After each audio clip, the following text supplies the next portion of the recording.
कि म्लेच्छा ही यवनास्तेस्तु सम्यक शास्त्रमिदं स्तम ऋषभत्ते पूज्यन्ते किम पुनर्दैव विद्युजा। अगर म्लेच्छ भी इस ज्योतिष शास्त्र का आश्रय ले ले तो वो भी ऋषि के समान पूजे जाएंगे। तो किम पुनर्दैव विद्युजा, तो फिर ब्राह्मणों अन्य लोगों की बात ही क्या है। इसलिए सूर्य सिद्धांत में का रहस्यम परमम पुण्यम, ये परम पुण्यमय रहस्य है। आप सब बड़े भाग्यशाली हैं कि आप ज्योतिष पढ़ रहे हैं। ये ज्योतिष जो है ब्रह्मलोक में तो प्रतिष्ठा देती ही है। जब ब्रह्मलोक में प्रतिष्ठा देती है तो इस दुनिया में बात ही क्या है। दो व्यक्ति खड़े हों, एक कहे कि आप क्या पढ़ते हैं, मैं कॉमर्स साइंस ये पढ़ रहा, और दूसरा क्या करे, मैं एस्ट्रोलॉजी ज्योतिष पढ़ता हूं, तुरंत वो क्या ज्योतिष वाले की तरफ आकर्षित हो जाएगा। सीधा अपना हाथ बढ़ा देगा, हाथ देखिए, फिर कहेंगे हाथ नहीं कुंडली, फिर कुंडली देखे, इस तरह से। ये बहुत सम्मान भी दिलाता है आपको। अब ये आपके ऊपर जिम्मेदारी कि आप उस सम्मान के, नक्षत्र सूची तो नहीं है, नक्षत्र सूची भी कहा गया अविदित्य शास्त्रम, जो बिना जो है शास्त्र को पढ़े मनमानी तरीके से फलादेश करे उसको हमारे ज्योतिष में नक्षत्र सूची कहा गया। नक्षत्र सूची मतलब मूर्ख। तो खैर ये सारी बातें हैं। आइए कुछ पढ़ लेते, कुछ महत्वपूर्ण योग आप लोगों के छूट गए हैं। सर ये जैसे ये सीता और राम जी के तो कहते थे ना कि 36 गुण मिले, तो उनके साथ इतना अलगाव और परेशानी क्यों रही? वो प्रभु की लीला है, उस पर मत जाइए, नहीं उलझ जाएंगे। तो लोग कहते हैं लोग कहने थे गुरु जी 36 गुण मिले, जब भी तो दोनों साथ में वनवास गए। 36 गुण नहीं मिलते तो जाते ही नहीं, सीता जी जाते नहीं उनके साथ में। लोग क्या है ना, भगवान की वही सब देखते हैं। भाई गांजा क्यों पी रहे हो, भांग क्यों खा रहे हो, अरे भगवान शंकर भी तो जो है पीते हैं। अरे भगवान शंकर विष भी पिए थे तो तुम पियोगे? भाई तुम लड़कियों के साथ क्यों घूरे? कृष्ण भगवान भी तो गोपियों के साथ रहते थे। अरे कृष्ण भगवान जो है 6 साल की उम्र में जंगल की आग पी गए थे, तुम एक चिंगारी रख के मुंह पे देखोगे? जब सब लीला का अनुसरण करते वो भी करो। तीसरा लोग निजी हित के लिए जो है वो प्रयोग करते हैं, भगवान की लीलाओं पे मत जाइए। है वो सब जो करते हैं देश हित में, लोक हित में करते हैं। वो भी उनकी एक जो है अवतरण का वो एक लीला में आता था, इसलिए दोनों की। गुरुजी प्रणाम। क्या है गुरुजी बोलिए? प्रणाम। गुरुजी कैरियर काउंसलिंग करवाओगे ना गुरुजी? अब नहीं हो पाएगा, वैलिडिटी समाप्त हो रही, मैसेज आना शुरू हो गया। मोबाइल की जब वैलिडिटी नहीं समाप्त होती, आज हम 2-2 सिम का रिचार्ज किए सुबह सुबह, 3-4 दिन पहले से मैसेज आने लगता है कि रिचार्ज करें, वैलिडिटी समाप्त। सबसे महत्वपूर्ण टॉपिक का है कैरियर काउंसलिंग। सारा कर रहा हूँ, 30 तारीख को समाप्त हो रहा है। ये कुंडली गुरुजी जो आपने किताबें बताई हैं, अगर हम उसको और पढ़ते हैं तो वो किताबें सफिशिएंट है ना? जैसे आप जो छूट गया हमारा 3-4 किताबें आपने बताई थी। हाँ हाँ हाँ, पढ़ते रहिए, सब वो है। हम आपको बताएं, प्रवेश भी नहीं करा पाए, ये समझिए, इतना अनंत शास्त्र है। ठीक है जी गुरुजी। सलाम गुरुजी। गुरुजी कृपा करके करियर काउंसलिंग तो करा दीजिए प्लीज, बहुत इम्पोर्टेंट है। अच्छा, थोड़ा सा टॉपिक ले लीजिएगा, बट थोड़ा सा अच्छा हो जाए। अब देखिए कैरियर काउंसलिंग बहुत सारी चीजें हैं, अगर हम बताएंगे तो 1-2 दिन 3 दिन बता देंगे, ये कम से कम 1 हफ्ते की विषय है। तो मैं चाहता हूं जब पढ़े तो पूरा पढ़े। ये अभी इसके बाद एक कार्यशाला 1 हफ्ते की चलेगी, केवल कैरियर काउंसलिंग की ही चर्चा होगी 1 हफ्ते। ठीक है, और कुछ बिल्कुल बिल्कुल कोई दिक्कत नहीं है। मान लीजिए अन्य लोग पढ़े होंगे उससे आगे पढ़ेंगे, ये नहीं कि वही पढ़ाया जाएगा पिछली बार जो पढ़े हैं आप लोग। एक स्वतंत्र रूप से हम जब एक विषय रहता है ना स्वतंत्र रूप से ना, तो फिर उसमें मजा आता है चर्चा करने पर। जैसे विवाह की इतना ही इसी में चर्चा करते 1 महीना केवल यही है, जो जो चीजें बताए कि ये सब चीजें पता चलती है, तो सब चीजें दिख जाएगी। ये तो मैं जैसे आपने पढ़ाया है गुरुजी, विवाह से रिलेटेड बहुत अच्छे से समझ में आया, बहुत जल्दी समझ में आया। अभी उतना समझ लीजिए, ट्रेलर भी नहीं देखे, समझ लीजिए बहुत सारी चीजें हैं। जी हम आपको देखिए, एक सुपर फास्ट की तरफ भी नहीं ले गए, हम पैसेंजर की तरफ आपको ले गए कि हाँ चलिए, या एक्सप्रेस मान लीजिए। सुपर फास्ट में तो आप स्टेशन का नाम भी नहीं पढ़ पाएंगे, एक्सप्रेस की तरफ कि आप चले, स्टेशन का नाम पढ़ते पढ़ते गए आगे तक, आप अपने मंजिल तक पहुंच गए इस तरह से।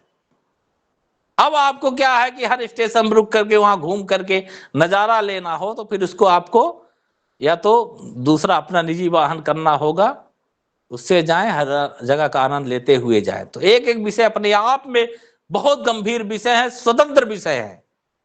तलाक का भी बताया तो केवल एक योग थोड़ी, बहुत सारे योग हैं। मंगला मांगलिक में भी जाएंगे तो बहुत सारी चीजें मिलेगी आपको। वह क्यों अष्टम का मंगल मांगलिक होता है, क्यों सप्तम का होता है, तो सब में नहीं उलझाया हम। लिखिए, तो ये मंगला मांगलिक का चैप्टर समाप्त होता है। आगे चलते हैं। वो कहा ना कि दोनों की कुंडली में अलग अलग सा दोष है, वो गम ए दर्द में खामोश है और हम दर्द ए गम से मदहोश है। लिखिए, नवमेश यदि अपनी उच्च राशि का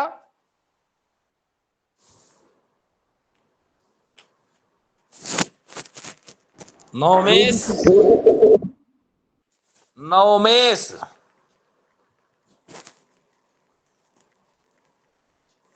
नवमेश यदि अपनी उच्च राशि का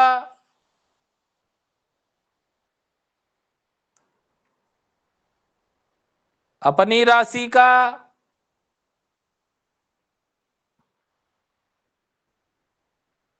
मूल त्रिकोण राशि का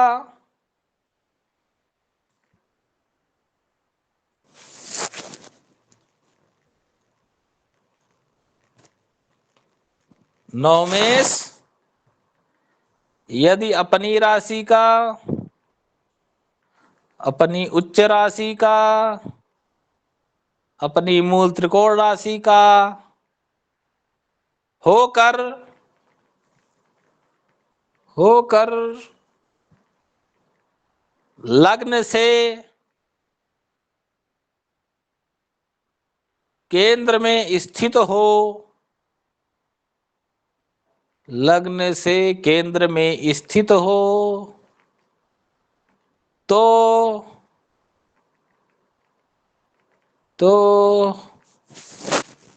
वो लक्ष्मी योग होता है।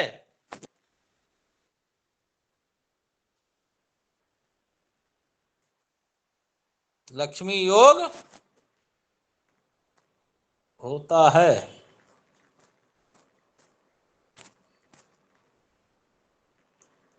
क्या लिखे हैं? लग्न से यदि अपने उच्च राशि का अपने राशि का मूल त्रिकोण राशि का होकर लग्न से केंद्र में स्थित हो तो लक्ष्मी योग होता है। हाँ, जैसे मान लीजिए, गुरुजी प्रणाम, ऐसे ही बोलना था गुरुजी। बोल दीजिए। गुरुजी ये महादशा अंतरदशा गुरुजी थोड़ा बता देते गुरुजी। बताएंगे बताएंगे, ये तो बताएंगे, जी गुरुजी। ये बताएंगे, लास्ट दिन बताएंगे।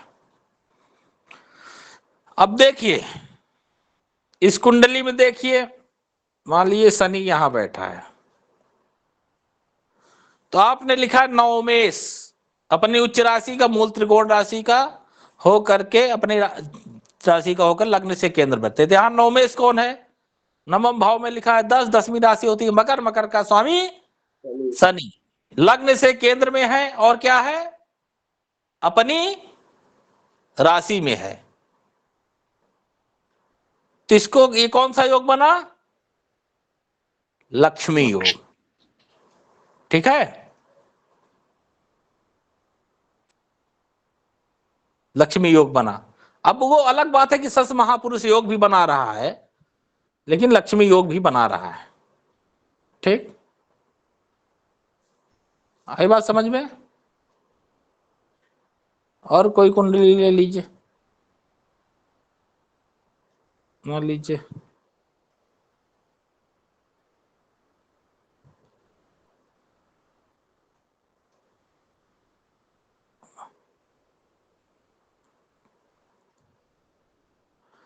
यही अभी दूसरा नियम लिखिए तो और समझ में आ जाएगा। एक अन्य नियम से भी बनता है। ये तो समझ गए ना, भाग्येश हो लग्न से केंद्र में दिखे आपको, जैसे नहीं पंच महापुरुष योग में आपने देखा था ये ग्रह हो, तो उसमें भाग्येश कोई भी ग्रह हो लग्न से केंद्र में आपको अपनी राशि उच्च राशि या मूल त्रिकोण में दिखे जाए भाग्य, तो क्या होता है? लक्ष्मी योग। ठीक, अब लिखिए यदि नवमेश तथा शुक्र, अलग भी नियम है, नवमेश तथा शुक्र नवमेश तथा शुक्र अपनी उच्च राशि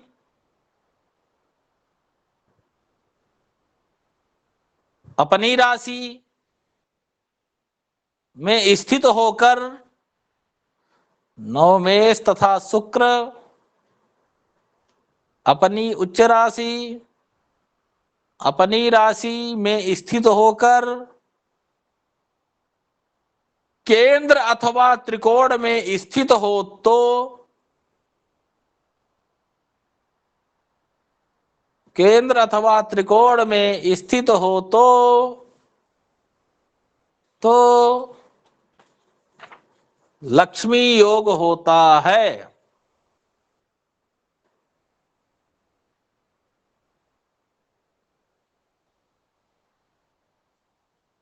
क्या लिखे हैं? यदि लग्नेश तथा शुक्र अपने राशि में स्थित होकर केंद्र अथवा त्रिकोण में स्थित हो तो लक्ष्मी योग होता है। बस इतने लिखे हैं। श्री गुरु। केंद्र अथवा त्रिकोण में स्थित हो तो लक्ष्मी योग होता है, पूरा नहीं बोले।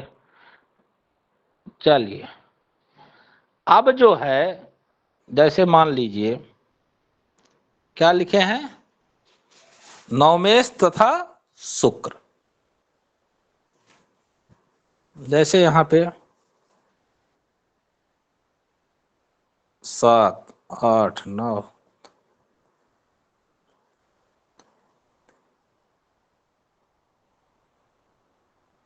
यहां शुक्र बैठा है, यहां बुध बैठा है इनकी कुंडली में, अब मंगल बैठा है। ठीक है,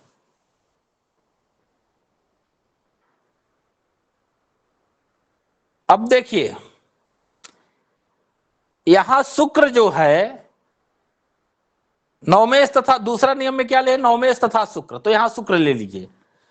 ये लग्न से क्या है, केंद्र में है, और शुक्र क्या है, अपनी राशि में बैठा है, तो ये लक्ष्मी योग बना रहा है। असंयोग से बुध भी भाग्येश होकर के शुक्र के साथ बैठ गया तो लक्ष्मी योग बना रहा है, शुक्र ही बना दे रहा है। मंगल का क्या प्रभाव रहेगा इसमें गुरुजी? इसमें मंगल का क्या प्रभाव रहेगा? मंगल का प्रभाव जो अपना लग्न में रहेगा तो रहेगा, वो अपना अलग बताएगा। ठीक है, लेकिन लक्ष्मी योग में पढ़ रहे हैं ना, तो उसमें तो ये नहीं लिखा है कि मंगल रहेगा तो भंग हो जाएगा, लिखा है?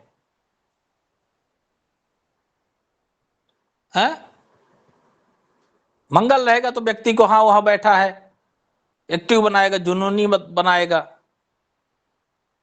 है। इधर अब मान लीजिए शनि भी बैठ गया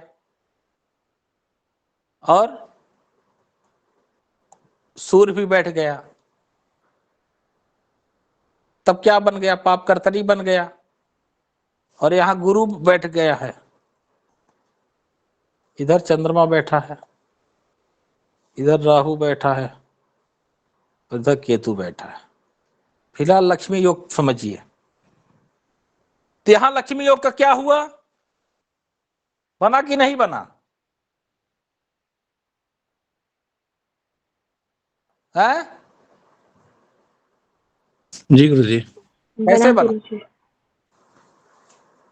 शुक्र अपनी राशि में लग्न में है, हाँ, इसलिए लक्ष्मी योग बन जा रहा है। और नवमेश बुध भी साथ में बैठा है, नवमेश बुध भी साथ में बैठा है, तो क्या बना, लक्ष्मी योग। ठीक है, अब ये लक्ष्मी योग शुक्र का क्या स्थिति, शुक्र के मात्र लग्न या त्रिकोण में, ये तो शुक्र और कौन सा योग बनाया बताइए? मालव्य योग। मालव्य योग, बहुत बढ़िया। और लग्न में शुक्र बुध बैठे हैं, कौन सा योग बनाया? कुलदीपक। कुलदीपक योग। कुलदीप। कुलदीपक योग। और बताइए इस कुंडली में कौन कौन से योग हैं?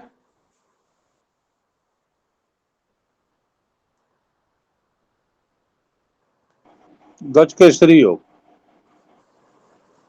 गज केसरी कैसे है? गुरु केंद्र में है गुरु जी। नियम क्या है? गुरु केंद्र में हो तो गज केसरी योग? गुरुजी पर्वत योग बन रहा है। अरे चंद्रमा से केंद्र में गुरु हो तब न गज केसरी योग। जी कुलदीपक योग। और पर्वत योग बन रहा है गुरुजी। पाप कर्तरी भी बन रहा है गुरुजी। पर्वत योग द्वादशेश और लग्नेश का लग्नेश संबंध है। दोनों से। पर्वत योग। और मांगलिक भी है गुरुजी। मांगलिक भी है। पाप गुरुजी कर्तरी भी बन रहा पाप है योग गुरुजी। भी है। अच्छा। और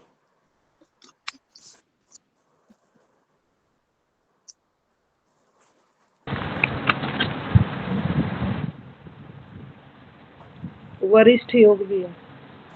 वरिष्ठ योग है। और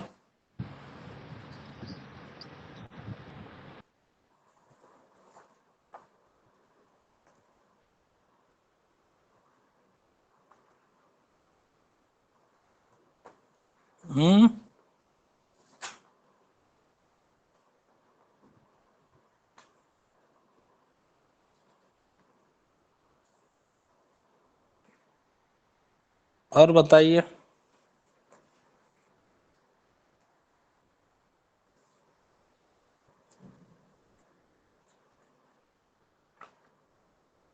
और कुछ दिख रहा है?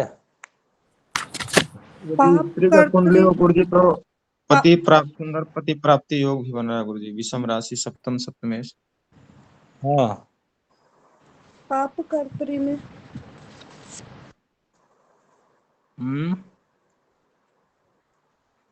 पाप कर्तरी में क्या? लग्न से। लग्न से पाप कर्तरी बन रहा है, ठीक। और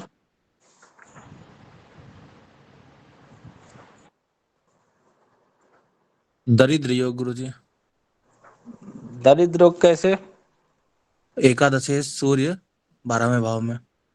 अब देखिए इतना राजयोग बोल दिए है ना, तो फिर दरिद्र योग मत बोलिए। कुलदीपक योग, गज केसरी योग।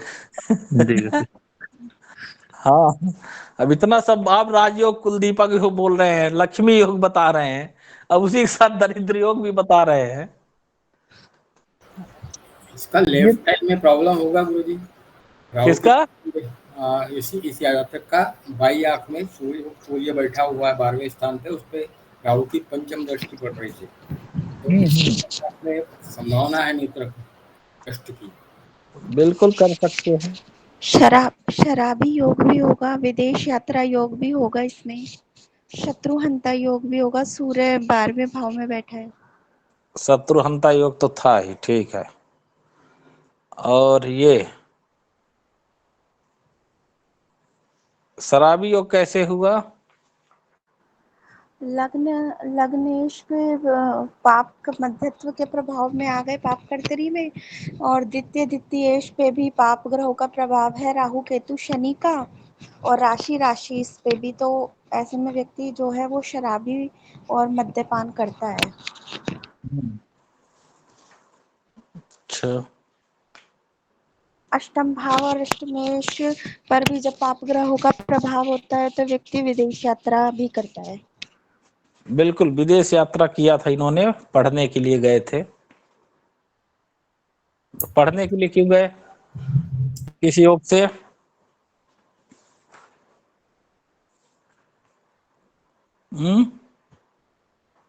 चतुर्थेश और पंचमे और शिन का एक ही है, तो शायद ये काहल या पर्वती हो गया था, कुछ है काहल ही हो गया आई थिंक।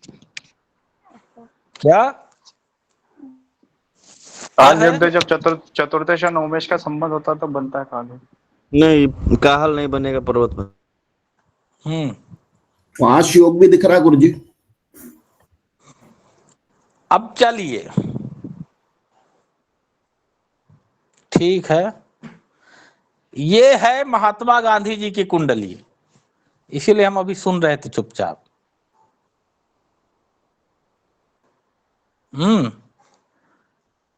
हम बोल ये तो गुरुजी चुपचाप पैक वैक लगा लेते होंगे कभी कभी वो। ठीक है, उस समय शायद उतनी मात्रा में उपलब्ध न रहा होगा वो। अनुभव नेत्र कष्ट योग भी है। नेत्र कष्ट योग है, चश्मा लगाते थे, ठीक है। अब जो कि दोनों नेत्र पर प्रभाव पड़ा था, चश्मा का प्रबल योग बन रहा था यहाँ पर। अब देखिए लग्न में इनके मंगल है, ठीक है। पूछा था पुष्पेंद्र लग्न में मंगल है तो क्या है, तो लग्न में मंगल है और लग्नेश कौन है, शुक्र है, वो भी मंगल के साथ बैठा है, ठीक। अष्टमेश तथा अष्टम भाव दोनों पर जो है मंगल अपनी दृष्टि से प्रभावित कर रहा है। तो किसका, तो लग्न लग्नेश अष्टम अष्टमेश पर मंगल का प्रभाव हुआ कि नहीं हुआ है? बोलिए। जय गुरुजी, हुआ है। लग्न लग्नेश अष्टम अष्टमेश जो हुआ शुक्र है, उस पर जो है किसका प्रभाव, मंगल का हुआ। अब मंगल कौन, मंगल एक तो चोट का कारक, प्रहार पहुंचाने वाला, ठीक। तो क्या हुआ, एक है ना, एक करैला दूसरा नीम पर चढ़ा। और मंगल है कौन, केतु अधिष्ठित राशि का स्वामी है कि नहीं है? जी गुरुजी। शुक्र को देखिए, शुक्र के आसपास जरा दृष्टिपात करिए, इसको सूर्य और केतु ने घेर रखा है कि नहीं घेर रखा है? शनि भी। अकेतु क्या है, एक आघातात्मक ग्रह है। अब सूर्य भी देखना कि ऐसा है कि नहीं है। तो जब शुक्र के दोनों आसपास आघातात्मक ग्रह बैठ गए, तो शुक्र पर मतलब शरीर लग्न पर, और यहां पे सूर्य भी आघातात्मक हो जाएगा। क्यों, क्योंकि छठे से छठे स्थान का स्वामी है, एकादशेश है कि नहीं है? जी गुरुजी। छठा भी चोट का कारक होता है ना, एकादशेश हो गया। अब देखिए शुक्र पर गुरु की दृष्टि है, तो गुरु की दृष्टि, लेकिन गुरु कौन है वो भी देखिए, गुरु छठे भाव का स्वामी है, रोगेश है, चोट व्रण के भाव का स्वामी है।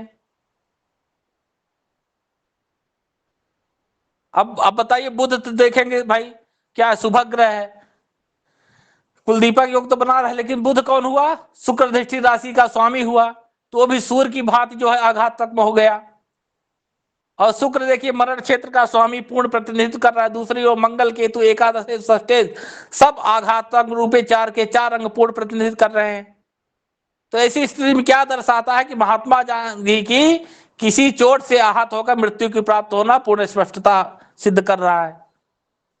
अब देखना है कि भाई गोली से ही क्यों मरे है, साधारण रूप से चोट जैसे गिरने से होनी चाहिए थी, है कि नहीं, गिर जाते चोट चपेट लग जाता, तो गोली से क्यों मरे? तो देखिए द्वितीयेश और चतुर्थेश और षष्ठेश का निरीक्षण करिए। आप देख लिए मंगल जो है चोट पहुंचा रहा है, मंगल द्वितीयेश, ठीक, द्वितीयेश है। और चतुर्थेश कौन है, शनि है, शनि है, ठीक है। फिर देखिए शनि चतुर्थेश, चतुर्थ मतलब जनता का होता है, जनता का लग्न, और गुरु षष्ठेश है ही।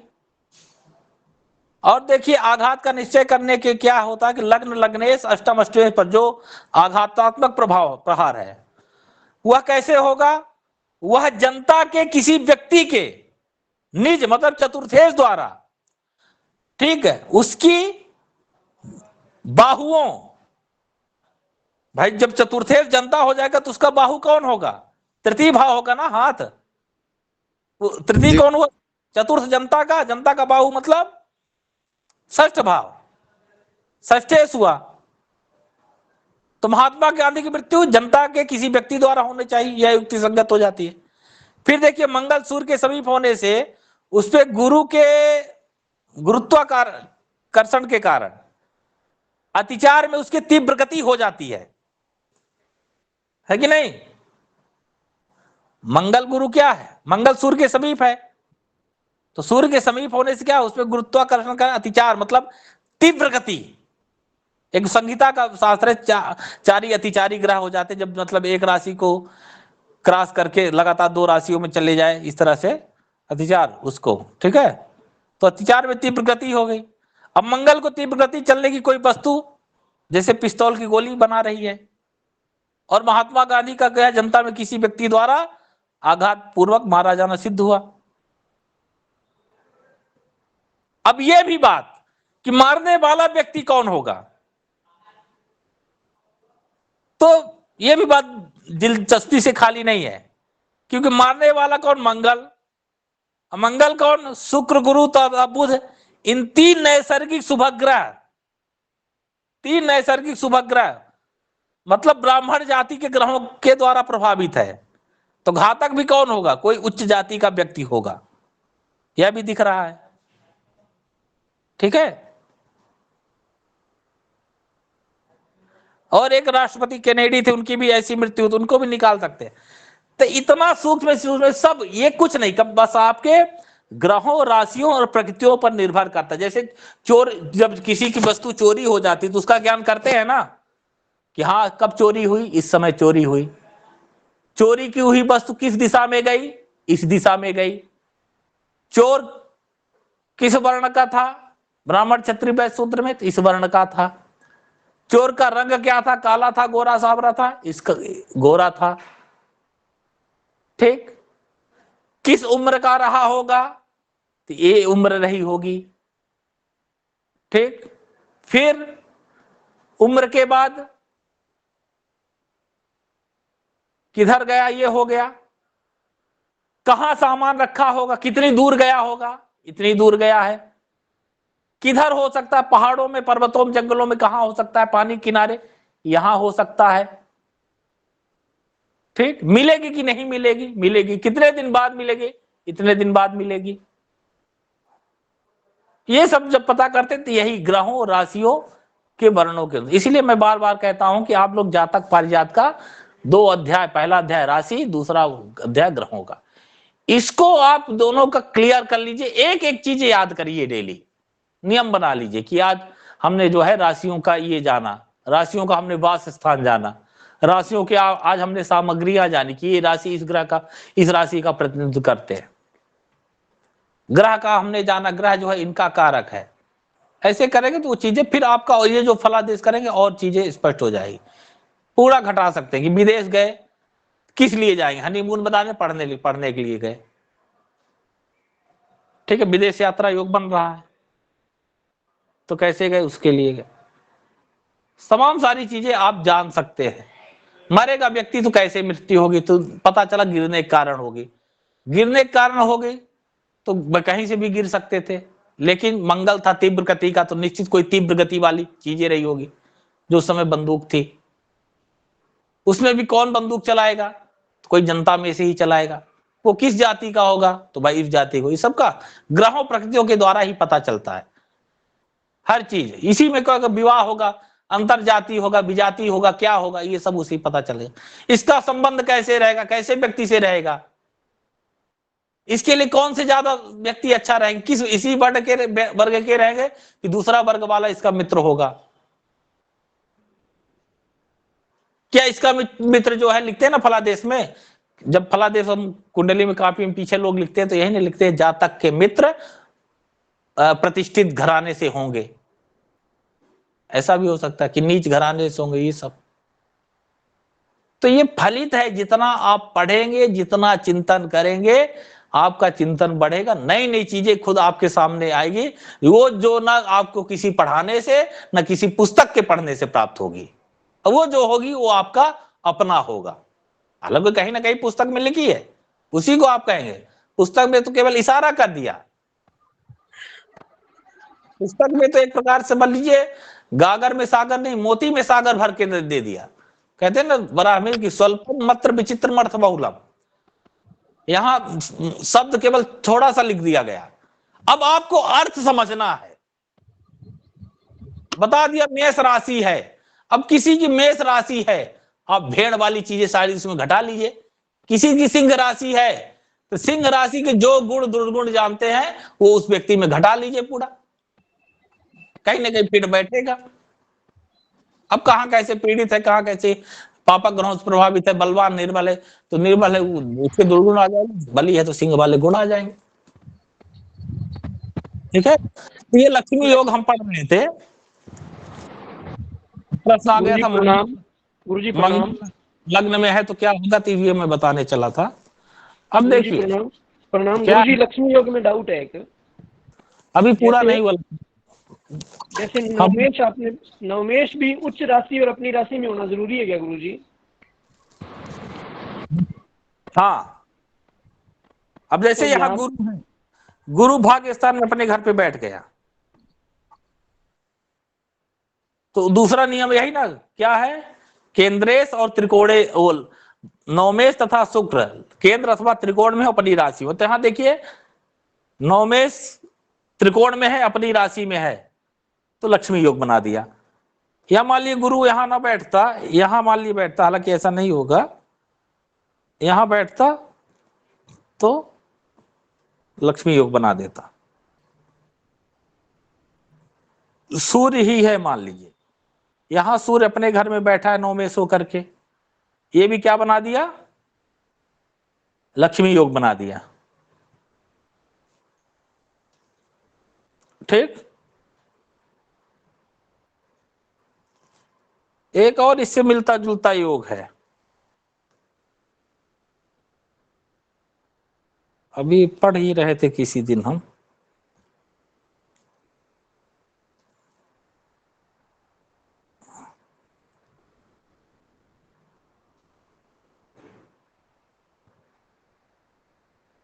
कहाँ गया भाई,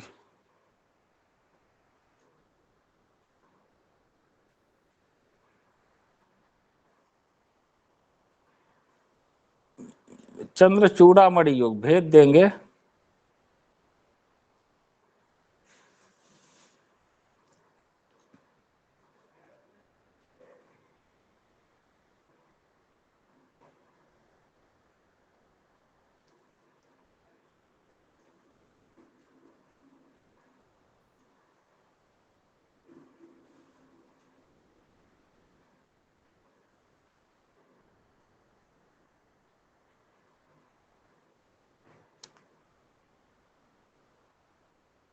ये देखिए,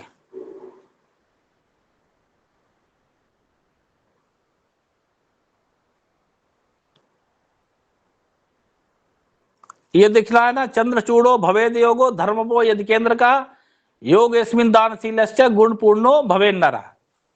नवमेश कहा यदि प्रथम चतुर्थ सप्तम दसम स्थान में हो तो चंद्रचूड़ नाम का योग होता है। इस योग में उत्पन्न जातक गुणवान और दाता होता है। जैसे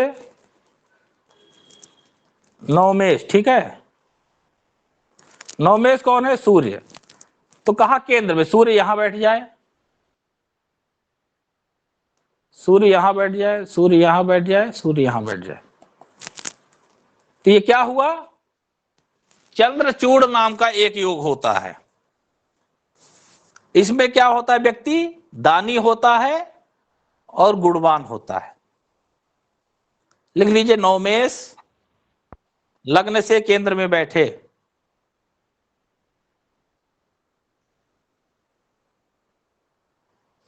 नवमेश लग्न से केंद्र में बैठे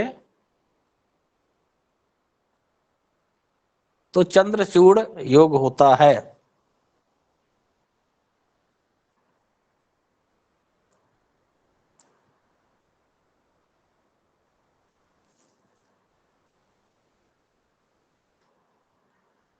इसमें ऐसा जातक जो है गुणवान और दानी होता है। जैसे मान लीजिए यही एक लिखा है, एक भाग्य मंगल हुआ तो मंगल यहाँ बैठ जाए, यहाँ बैठ जाए, या यहाँ बैठ जाए, यहाँ बैठे, तो कौन सा योग हुआ? चंद्रचूड़ योग हुआ।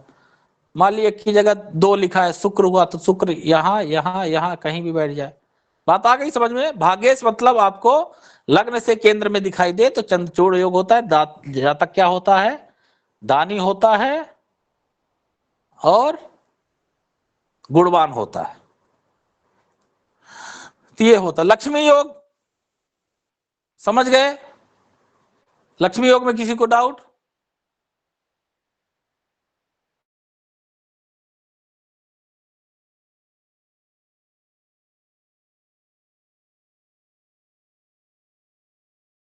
हालांकि होना नहीं चाहिए।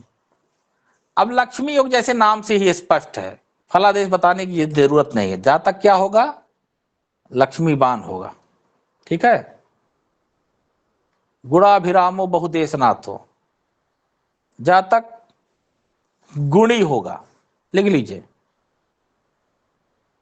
विद्यावान होगा, यशस्वी होगा,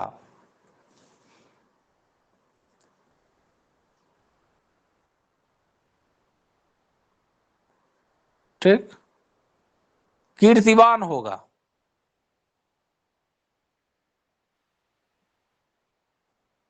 राजा के द्वारा सम्मानित होगा।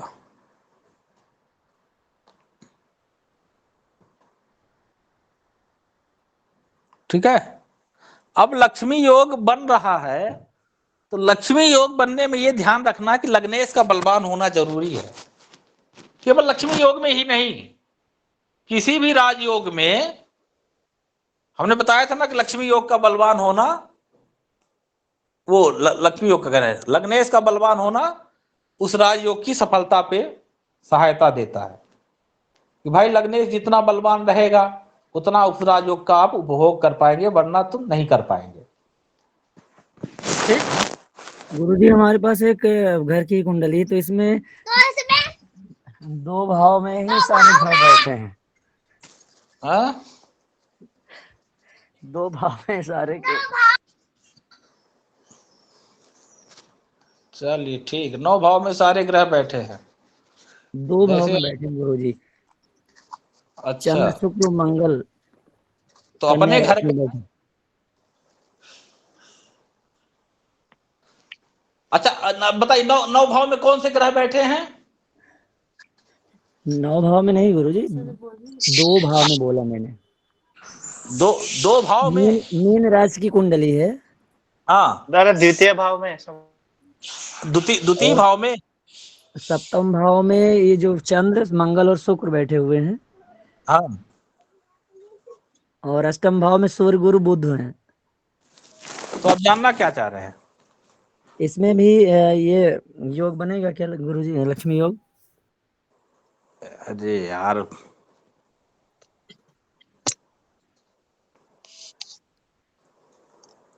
हाँ, क्या सप्तम भाव में कौन बैठा है? चंद्र शुक्र मंगल। चंद्र शुक्र मंगल। चलिए, और अष्टम भाव में सूर्य गुरु बुध। सूर्य गुरु बुध। ठीक। अब लक्ष्मी योग आप पूछ रहे बनेगा, यहां कैसे बनेगा? अष्टमेश मंगल है, मंगल कहाँ है? लग्न से केंद्र में है, तो कौन सा योग बना अभी जो पढ़े हम?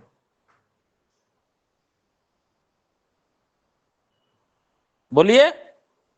लग्नेश लग्न भाग्येश लग्न से केंद्र में, तो कौन सा योग होगा? चूड़ामणि योग।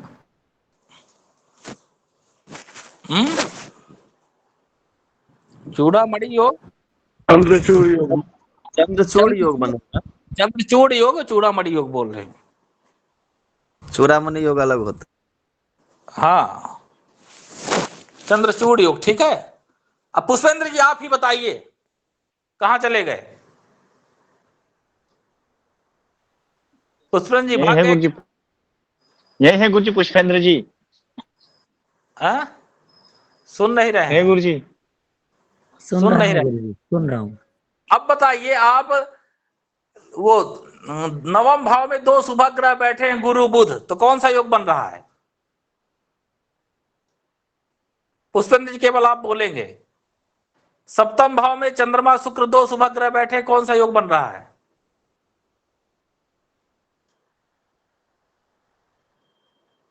यही गलत बात है। जरूरी थोड़ी कि जब आप हर प्रश्न का जवाब हम आपको दें।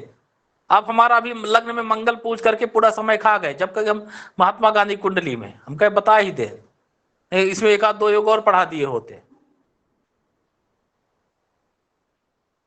अब इनको अन्य लोग बताइए, सप्तम भाव में चंद्रमा शुक्र बैठा है 2 शुभ ग्रह, कौन सा योग बना रहा है? चामर योग। चामर योग। नवम भाव में गुरु बुध बैठा है, कौन सा योग बना रहा है? हाँ, अब ये भी नहीं पता इनको, भाग्य मंगल जो है केंद्र में बैठ रहा है तो चंद्रचूड़ योग बना रहा है। तो ऐसे नहीं होता, एक तरफ से मामला नहीं चल, दोनों तरफ से होना चाहिए। ये जरूरी था कि जब आप पूछे हम ही बताएं, हम भी पूछे तो आप भी बताइए, तब ना मजा आता, हमको भी खुशी मिलेगी, कहाँ पढ़ा रहे समझ में आ रहा है, तो हमारा भी पढ़ाने में मन लगेगा। कसम से ये 1 महीना बीता जा रहा है, भी कसम से बहुत ढीले चला इस बार। हालांकि अच्छे लोग हैं, सब बढ़िया पढ़े, लेकिन बहुत मंद गति से चला। करीब आप बहुत विषय आप लोग छोड़ दिए, नहीं 1 महीने में बहुत चीजें पढ़ लेते थे लोग, मात्र इसी वजह से, कुछ लोगों की ही वजह से। खुद तो पढ़ना नहीं लगेंगे प्रश्न पूछे। और कितने लोग हैं चुपचाप सुनते हैं, करते हैं, जहां डाउट होता है मैसेज करके पूछते हैं। भाई जब आप पढ़ेंगे, जरूरी थोड़ी सब आपको यही क्लियर हो जाए, उसके बाद आप उसको नियम को बार बार देखेंगे, पढ़ेंगे, ग्रंथ पलटेंगे, फिर उसमें कुछ समझ आएगा तो आप पूछेंगे। और जब आप सबसे कुछ पढ़ना नहीं, डाउट पे डाउट आपके दिमाग में भरा रहेगा, और सब आप चाहेंगे यही वो करें, तो ऐसी चीजें नहीं होती। ये यहाँ नहीं, कम से कम आगे भविष्य में ध्यान रखिए कहीं भी पढ़ने जाए तो। ठीक है, आज के लिए इतना ही, कल मिलते हैं। गुरुजी वक्री ग्रहों का गुरुजी भी फल जिज्ञासा आपको थी। कर रहे हैं। गुरुजी प्रणाम। प्रणाम हेलो गुरुजी। प्रणाम गुरुजी। गुरुजी प्रणाम। जी गुरुजी प्रणाम। प्रणाम गुरुजी। गुरुजी प्रणाम। ओलिया प्रणाम गुरुजी गए।